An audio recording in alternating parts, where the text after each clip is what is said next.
As the holidays are so close, we try to use this month as best we can to prepare for them. Last week, we talked about the Ashamnu prayer, a prayer in which it asks us to point at ourselves and ask ourselves where we've been responsible. Today, I want to share an even more serious prayer. If you can imagine, we go even further. You know, we tend not to stop at guilt and pain. We tend to just keep driving. So I want to talk about the Unatana Tokef, which is a prayer that has been debated as to whether we should even share it because it's so hard. But first, some words from Abraham Joshua Heschel that I think pose the right question for us.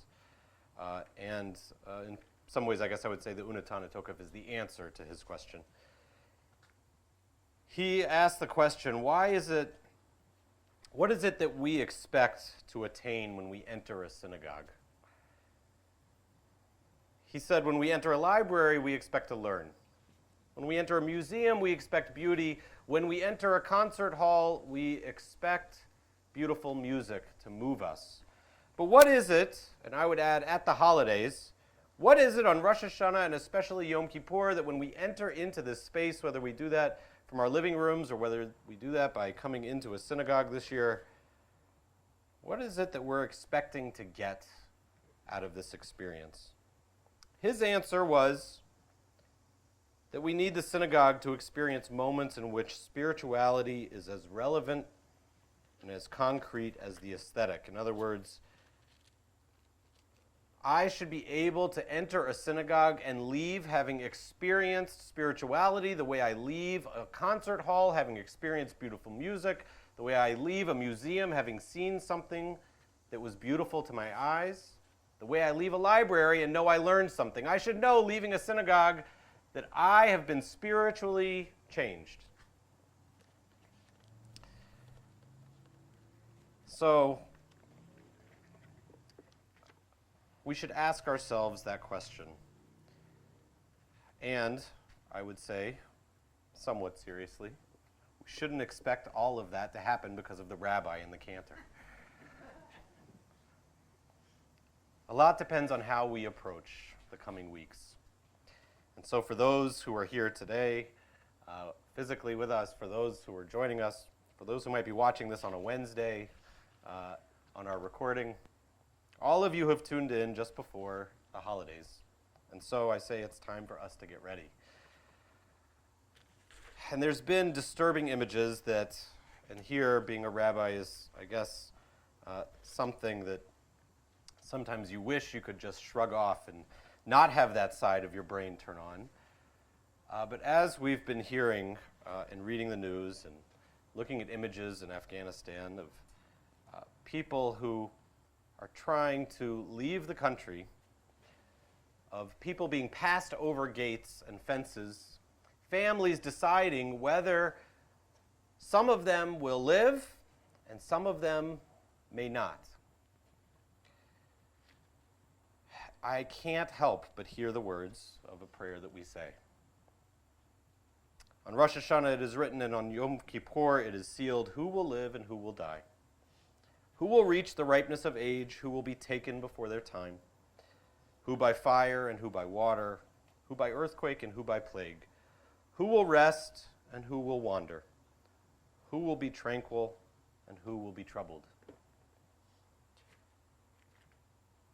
As we sit back and perhaps say, I cannot imagine what it would be like to be on that wall, to be an American service person, trying to bring people to safety and to watch people who I can't take. Judaism would say, in part, that's what Yom Kippur is supposed to make you feel like. And so my answer to Heschel, really to us, when we come to the synagogue at Rosh Hashanah and Yom Kippur, when we tune in this year from home, we should feel it is the most serious of times. And I think that's hard now, because I, too, have watched Shabbat services from my kitchen table while cooking dinner and talking to my children and juggling 18 other things, but enjoying the sounds of Shabbat in the background, because that's what Shabbat should feel like. Shabbat should be interwoven into our lives to try to interrupt our lives. But Yom Kippur is about life and death. It should feel that serious. And so we should prepare ourselves for that level of looking at the world this year. And why, if you look in our prayer books, not the ones you're holding, but the one I'm holding, that you'll hold soon enough, our mocks or our high holiday prayer books. Let me give you just briefly the answers that some of our commentators, when we approach this prayer, you'll have the chance to dabble in some of their words. I will live and I will die. Who will live and who will die? Rabbi Ed Feinstein says, I will. Me, like every human being.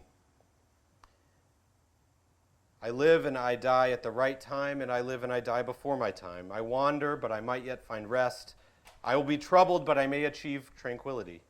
This is the central truth of these days, these high holy days. It's what makes them the Yamim Noraim, the days of awe, or sometimes known, as he says, the days of terror. They remind us how vulnerable we are. And so we prepare to be into a spiritual space where we can be afraid. So too. What else is the day of terror? Unatana Tokef says one of our prayers.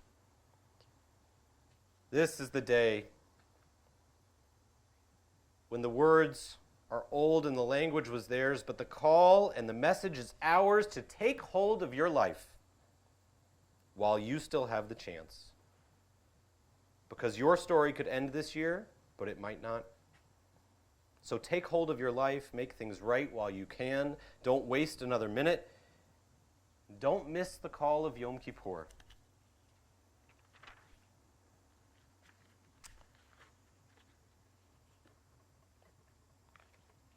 So too, another commentator says it's a day in which we face that which scares us so that we can be more grateful. But I want to close with these words. It's the very last section of our prayer book on this prayer. And I have to imagine it was put in this order in purpose, starting with Rabbi Feinstein, who says, this is a day of terror. It ends by saying that this is a day in which we should be in awe and remember how powerful it is for us to survive these moments and to be stronger. And so the prayer reads, when we walk through a valley of darkness but find courage to live in the shadow of pain, we transcend the harshness of this day's decree. When we speak about fear with honesty and share what is hardest to say, we transcend the harshness of this day's decree. When day becomes night, but we let ourselves hope, that's when we transcend the harshness of this day's decree. When we feel far from caring and friendship, but let go of pride and build up the courage to ask for help. That is Yom Kippur's way of telling us that we transcend the harshness of this day's decree. And when in grief, we are crushed by the absence of love, but we open ourselves up to your presence, God, to the presence of those around us, to our community. That too is when we transcend the harshness of this day's decree. And so we are entering into every day a little closer the seriousness of this season. It is the most serious time for us, and I think it may be hard to turn off all the things that are around us this year more than others, to fast as long as we have in the past.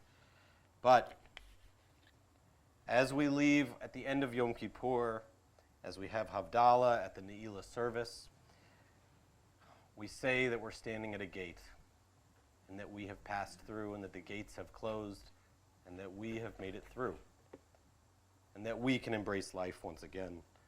We go through that experience, I believe, so that we can remind ourselves of how courageous we are to be vulnerable, to be afraid, to face death, to remember those we've lost, to take account of this year, but to continue to go on into the year ahead.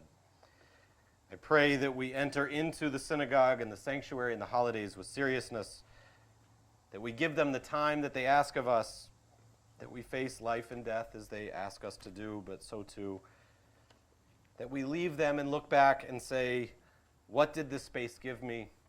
It gave me life once again. It reminded me how to value a minute, how to return to the people most important to me and spend my time with them, how to look into the future, no matter what the past has been, with hope and optimism.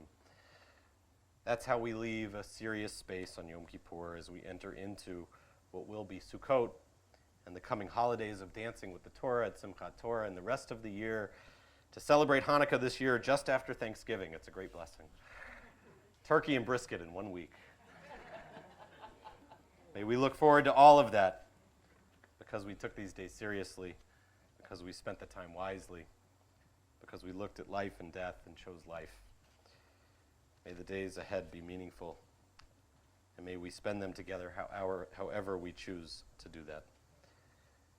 We'll continue page 282 with a